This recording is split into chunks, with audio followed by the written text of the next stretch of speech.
Sementara itu, ratusan warga di Banda Aceh terpaksa mengular saat antri LPG berbagai ukuran. Antrian ini merupakan dampak dari banjir bandang dan tanah longsor yang menerjang Aceh.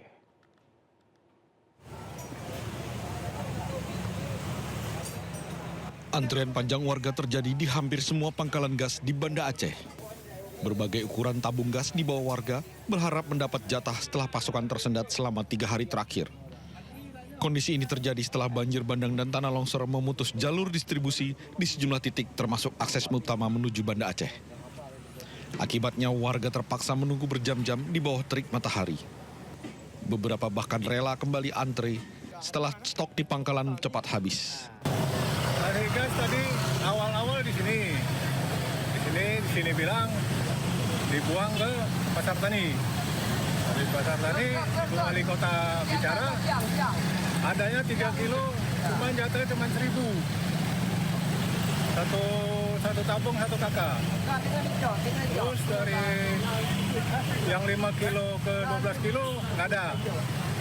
Balik lagi saya ke sini bilang, nanti jam 10 adanya di Pasar Tani lagi. Memang 3 hari ke belakang itu stoknya menipis. Nah, tadi malam baru sampai dari kapal via Pelabuhan Ulele jam 2. Jam 2 kita pasok ke SPB, langsung kita isi. Pagi ini langsung kita distribusi. Banjir dan longsor di Aceh tidak hanya menutup akses, tapi juga memutus rantai logistik termasuk pasokan LPG. Jika jalur darat belum bisa dilalui, antrean panjang warga diprediksi terus terjadi. Dari Banda Aceh, Syukri Safrudin, iNews melaporkan.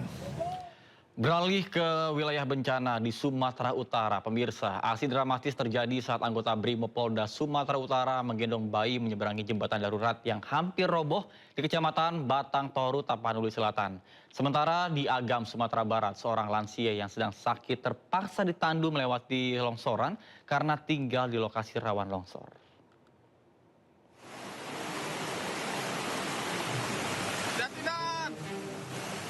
Di bawah langit kelabu dan derasnya air sungai yang terus naik, keberanian seorang personil Brimopolda Sumatera Utara kembali menjadi penyelamat bagi warga yang terjebak banjir. Suara gemericik air yang ganas dan gerak jembatan kayu yang nyaris patah tak menghentikan langkah anggota Brimob yang berjalan perlahan menahan napas pada setiap pijakan. Hati-hati, Kak.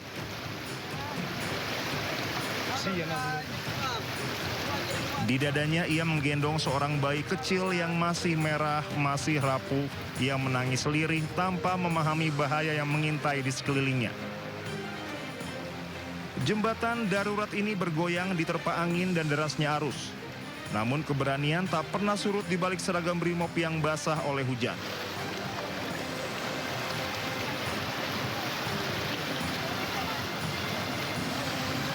Personil Satuan Brimopolda Sumatera Utara tak hanya mengevakuasi sang bayi. Mereka juga membantu masyarakat lain menyeberangi jembatan rapuh ini menuju tempat yang lebih aman. Setibanya di lokasi, personil Brimob bersama warga langsung bergerak memastikan setiap pengungsi, terutama anak-anak dan lansia, mendapatkan kenyamanan di tengah situasi darurat. Di saat jembatan hampir runtuh dan rasa takut memenuhi udara, keberanian dan kepedulian anggota Brimob justru menjadi jembatan bagi keselamatan banyak nyawa. Sejumlah titik pemukiman masyarakat di Tanjung Pura, Kabupaten Langkat masih terendam banjir. Kondisi ini membuat warga tetap bertahan di berbagai lokasi pengungsian yang telah disediakan.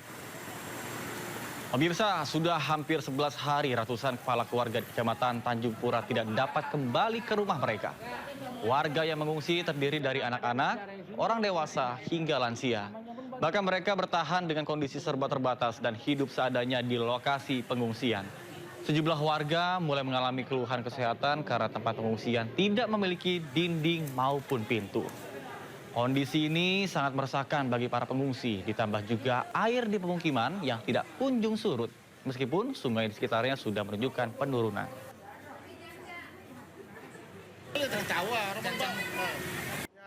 Pencarian korban di Kecamatan Palembayan, Kabupaten Agam, Sumatera Barat masih berlangsung. Seperti ada di sebelah belakang saya, betapa puluhan rumah luluh lantak rata dengan tanah, dan yang kami injak ini adalah sebelumnya rumah, bahkan atap rumah.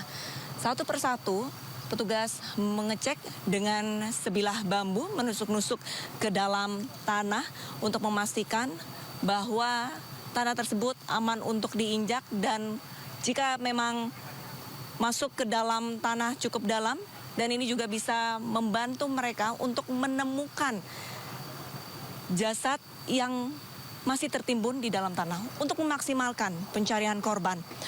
Petugas dibantu oleh K9. Kami mendapatkan informasi ada 2 K9 yang diterjunkan untuk pencarian pada hari ini. Sekarang hari ke-11, untuk jumlah data korban yang kami himpun saat ini adalah sebanyak 240 orang menjadi korban, 155 meninggal dunia, 40 orang luka berat dan 29 orang luka ringan. Untuk kondisi cuaca hari ini, untuk hari ini bisa dikatakan cerah, namun kami tidak tahu apakah nanti sore akan turun hujan seperti hari kemarin, karena memang untuk cuaca sangat mempengaruhi petugas untuk meneruskan atau tidaknya pencarian korban. Dari Kabupaten Agam, Sumatera Barat, Arlista Hadi Leman melaporkan.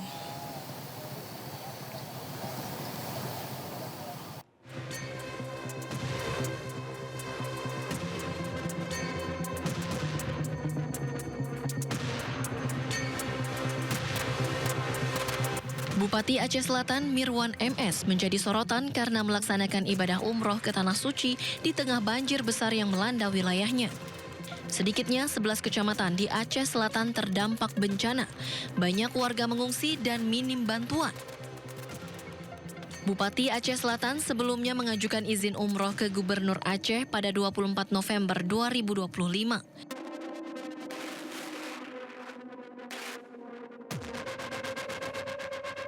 Pada 27 November 2025, Bupati Aceh keluarkan surat kondisi darurat bencana dan ketidaksanggupan menangani banjir.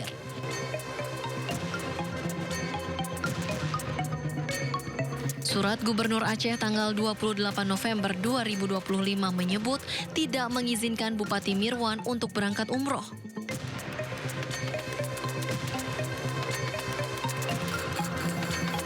Namun pada 2 Desember 2025, Bupati Mirwan tetap berangkat ke Tanah Suci.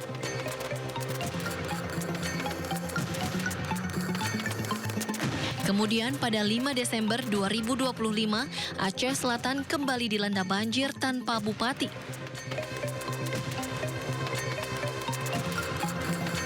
Sementara pemerintah daerah Aceh Selatan meluruskan isu terkait surat Gubernur Aceh yang menyebut keberangkatan Bupati Mirwan tanpa seizin pemerintah provinsi.